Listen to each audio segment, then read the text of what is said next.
Selamat datang kembali di channel Ray Konoha. Sebelum agama zaman sekarang melakukan puasa, zaman dulu ternyata sudah ada yang melakukan puasa. Agama apa itu? Agama yang ada sebelum Masehi, yaitu agama Zoroaster. Jadi Zoroaster ini ya, sebelum agama zaman sekarang lahir ya, Zoroaster ini sudah eksis lebih dulu ya, sebelum Masehi.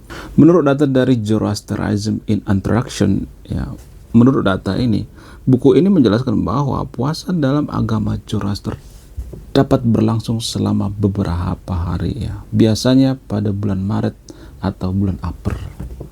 Kok agak mirip seperti di Konoha ya? Menurut kalian gimana? Kenapa bisa mirip seperti ini ya? Coba tulis di kolom komentar ya. Dan semua yang saya katakan di video ini ada sumber dan datanya. Saya akan tampilkan sumber dan datanya di sebelah sini ya. Jadi ini bukan opini saya pribadi, bukan saya karang-karang ya. Kemudian bagaimana aturan puasa dalam agama Zoroaster ini? Aturan yang pertama itu biasanya tidak makan ya, tidak minum, dan menunggu sampai matahari terbenam. Ya, mulai dari pagi, mulai dari jam 5 pagi sampai jam 6 sore. Pokoknya dari mulai matahari terbit sampai matahari terbenam. Tidak makan. Kemudian selain tidak makan, tidak berhubungan juga ya. Ya, begitulah ya. Berhubungan suami istri maksudnya. Nggak boleh. Ya, apalagi pacaran. Apalagi kumpul kebo, nggak boleh. Ya, dilarang keras. Nggak boleh. Kemudian tidak berbohong ya. Nggak berbohong atau nggak boleh berbicara yang tidak benar selama puasa, nggak boleh bicara kasar, nggak boleh mengatakan seperti ini, tolong hargai kita yang puasa, tolong hargai ya, nggak boleh seperti itu. Karena dalam pemikiran orang-orang Zoroaster itu zaman dulu ya, waktu puasa itu, kalau lu mau puasa, kalau lu mau sanggup puasa, sok mau puasa aja ya, kita nggak maksa, jangan merugikan orang lain. Kalau orang lain misalnya jualan misalnya, terus kalau orang lain misalnya lagi dagang, kalau orang lain misalnya berniaga dan lain sebagainya, buka usaha, nggak ada yang larang, nggak ada penutupan. Karena apa? Karena pemikiran-pemikiran dari agama Zoroaster ini ya, toh juga kalau mereka dagang itu adalah cobaan bagi kita. Ngapain kita harus gusur mereka, ngapain kita harus usik mereka? Kalau misalnya mereka jualan nggak jadi masalah. Tapi ini hanya bagi agama Zoroaster ya, nggak ada hubungannya dengan agama yang ada di Konoha ya. Disclaimer on ya, semua yang saya katakan di video ini ada sumbernya gitu ya, dan hanya ada pada agama Zoroaster. Pola pikir orang Zoroaster kalau puasa itu, mereka tidak menutup ya. Kalau misalnya ada orang dagang bulan puasa zaman Zoroaster itu nggak ada penutupan. Sok kalau mau jualan, sok aja jualan. Jadi puasa dalam agama Zoroaster itu tidak berhubungan dengan dunia luar ya, tapi dunia dalam atau internal. Jadi pola pikir Zoroaster itu kalau kita mau puasa nih ya kita harus memperbaiki internal kita, bukan memperbaiki eksternal ya. Eksternal itu seperti orang jualan ya, makan di depan kita lagi puasa, kita nggak boleh melarang itu. Karena apa? Karena kita fokus pada diri kita sendiri ya. Jadi pemikiran-pemikiran daripada orang Zoroaster kalau puasa seperti itu ya, tidak melarang orang lain makan, tidak pernah menggunakan kalimat-kalimat hargai kita dong lagi puasa, lu nggak lihat gua lagi puasa, lu nggak lihat gua lagi puasa ini, hello, dunia juga tahu bahwa gua itu puasa, hello. Nggak ada, orang Zoroaster tidak mengatakan seperti itu. Jadi dalam prinsip Zoroaster itu ya, kalau kita puasa bahkan nggak dikasih tahu sama orang, gue lagi puasa nih, gue lagi puasa, lihat bibir gue lagi kering-kering ya, bibir gue nggak ada berminyak, lihat bibir gue. Orang Zoroaster tidak pernah mengatakan seperti itu. Jadi mereka berpikir kalau misalnya kita memberitahukan kepada orang lain puasa itu, mereka menganggap bahwa itu bukan puasa, itu namanya pamer ya, atau cuman memindahkan jam makan aja. Dalam agama Zoroaster itu, puasa itu tidak hanya menahan rasa lapar ya, tapi menahan rasa untuk emosi ya, menahan rasa untuk berbohong, menahan rasa untuk ngerumpi ya, untuk ngejulitin, ya, menahan rasa untuk ngata-ngatain orang. Jadi kalau berpuasa itu fokus pada diri sendiri. Kalau misalnya nih mereka bekerja misalnya, mereka tidak bawa air minum, ya, tidak seperti di Konoha misalnya. Kalau misalnya ada orang puasa tapi air minum bisa habis ya di loker, nggak seperti itu maksudnya. Jadi puasa dalam agama Zoroaster itu benar-benar fokus pada diri sendiri, bukan fokus pada orang lain, ya. Dan saya salut dengan aturan daripada puasa orang Zoroaster ini, sangat-sangat salut. Cuman kenapa agama Zoroaster tidak lestari sampai sekarang, ya?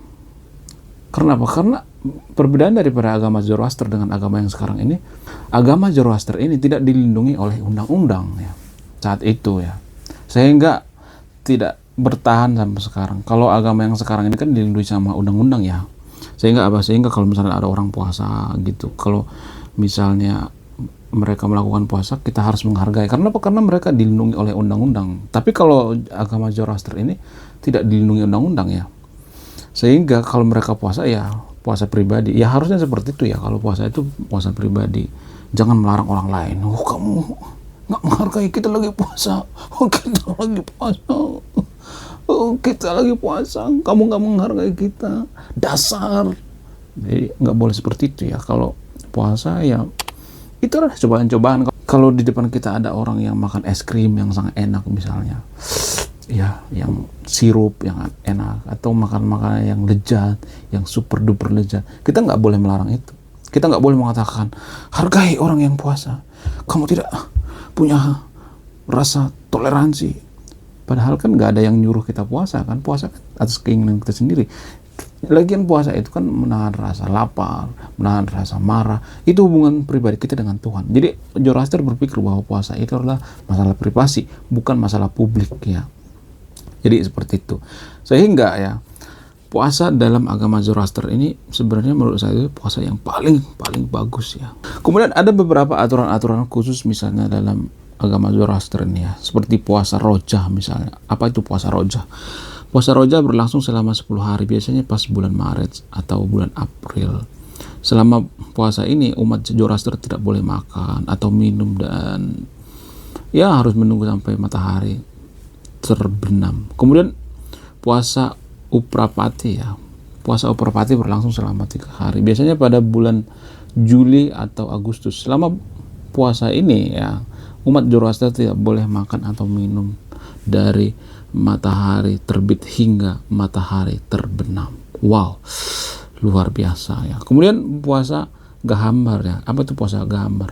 Puasa Gahambar itu berlangsung selama 5 hari, biasanya pada bulan Desember atau Januari. Selama puasa ini umat Zoroaster tidak boleh makan atau minum dari matahari terbit hingga matahari terbenam, ya. Kemudian ada beberapa aturan tambahan misalnya seperti mandi. Umat Zoroaster harus mandi sebelum memulai puasa, pagi-pagi nih, ya, sebelum matahari terbit, ya, harus mandi dulu. Kemudian berdoa.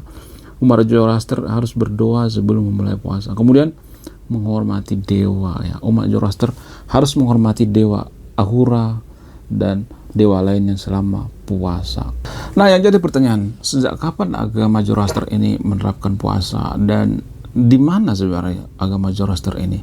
Agama Zoroaster dikenal sebagai Mazaisme atau Zarathustre, adalah sebuah agama kuno yang berasal dari Persia, sekarang Iran, ya. Agama ini didirikan seorang nabi bernama Zoroaster yang juga dikenal sebagai Zarathustra sekitar abad ke-10 sebelum Masehi. Bayangkan, sebelum Masehi, guys, ya. Jadi sebelum agama-agama zaman sekarang muncul, ya, sudah ada agama Zoroaster. Sebelum agama Kristen muncul di abad pertama, agama Zoroaster, ya, 10 abad, bayangkan 10 abad sebelum Masehi sudah ada. Sejarah agama Zoroaster memiliki sejarah yang sangat panjang dan sangat kompleks, ya. Ada beberapa periode-periode penting pada agama Zoroaster, yaitu zaman Proto-Indo-Iran misalnya, sekitar 1500 sebelum Masehi sampai 1000 Masehi. Agama Zoroaster dipercaya berasal dari Proto-Iran ketika bangsa Indo-Iran masih bersatu. Wow, luar biasa. Tanpa kita sadari, ya, pengaruh-pengaruh daripada agama Zoroaster ini berpengaruh pada agama lain seperti agama-agama Yahudi, ya, agama Kristen dan lain sebagainya, terutama agama Abrahamik, ya. Kemudian ada beberapa fakta menarik seputar Zoroaster ini ya. Zoroaster ini sebenarnya kalau boleh jujur ya, salah satu agama tertua ya, sangat tua. Ya, sama seperti agama-agama Mesopotamia kuno. Sehingga ini ada banyak kemiripan dengan agama-agama seperti agama Yahudi, agama Kristen dan lain sebagainya. Kenapa ada kemiripan? Karena di video sebelumnya ada yang nanya tuh, ya, subscriber channel ini, Bang, kenapa mirip-mirip ya agama di dunia ini, mirip dengan agama lainnya? Apa alasannya? Ya, salah satu alasannya yang paling masuk akal ini ya. Agama Yahudi ada kemiripan dengan agama Zoroaster dan lain sebagainya ya. Apa kemiripan agama Yahudi dengan agama Zoroaster? Yaitu puasa. Dalam agama Yahudi juga ada istilah puasa. Jangan salah guys. Sebelum agama-agama zaman sekarang mengikrarkan puasa, agama Yahudi sudah melakukan yang namanya puasa. Ada banyak kemiripan antara agama Zoroaster dengan agama Yahudi.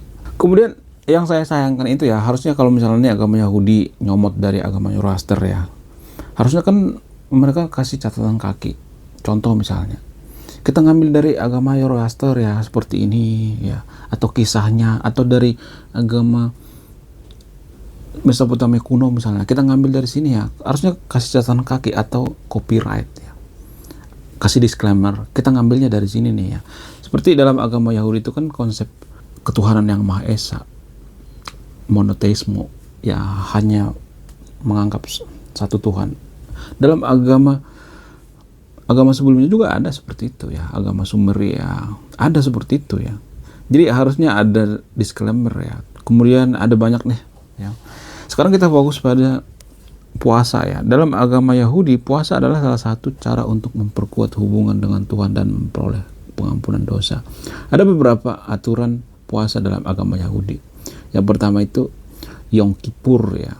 Puasa Yom Kippur adalah puasa yang paling penting dalam agama Yahudi, yang berlangsung selama 25 jam ya, dari matahari terbenam hingga matahari terbenam keesok harinya. Wow, gila banget, 25 jam guys. Brr. Kemudian puasa Tisha B'Av ya. Puasa ini yang berlangsung selama 25 jam juga ya, dari matahari terbenam hingga matahari terbenam keesok harinya, untuk memperingati kehancuran bait suci di Yerusalem ya. Wow, lama banget ternyata ya, 25 jam ya. Warga kuno kuat nggak sih 25 jam?